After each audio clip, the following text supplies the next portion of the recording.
ইসরায়েলের কঠোর সেন্সরশিপের কারণে সত্য গোপন থাকলেও বাস্তবতা চাপা পড়েনি।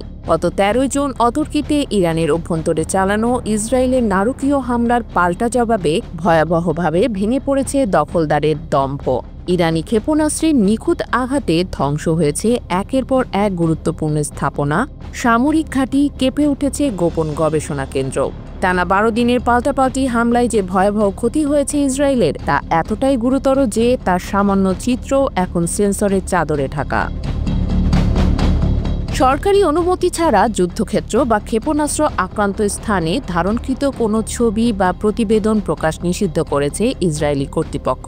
ফলে আন্তর্জাতিক সংবাদ মাধ্যম বা দেশীয় সাংবাদিকদের পক্ষে সত্য তুলে ধরা প্রায় অসম্ভব হয়ে পড়েছে। তবে নানা প্রতিবেদন ও ফুটেজের মাধ্যমে কিছু তথ্য ফাঁস হয়ে আসছে জনসম্মুখে।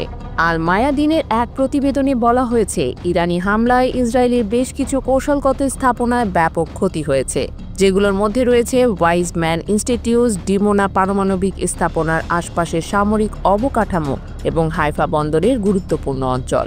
এই সব ক্ষয়ক্ষতি সরকারিভাবে স্বীকার করা হয়নি, বরং তার ওপর কঠোর গোপনীয়তা আরোপ করা হয়েছে।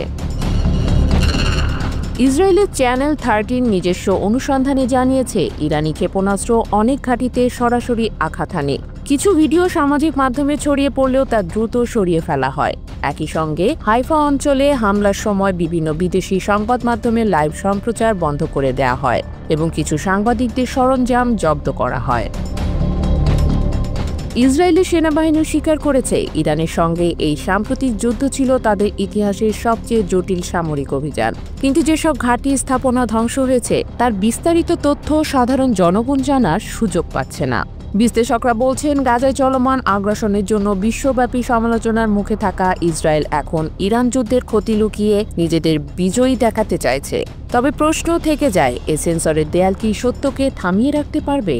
বর্তমান প্রযুক্তির যুগে যখন প্রতিটি নাগরিকই একজন সাংবাদিক, তখন সত্যকে চিরকাল চাপা দেওয়া সম্ভব নয়।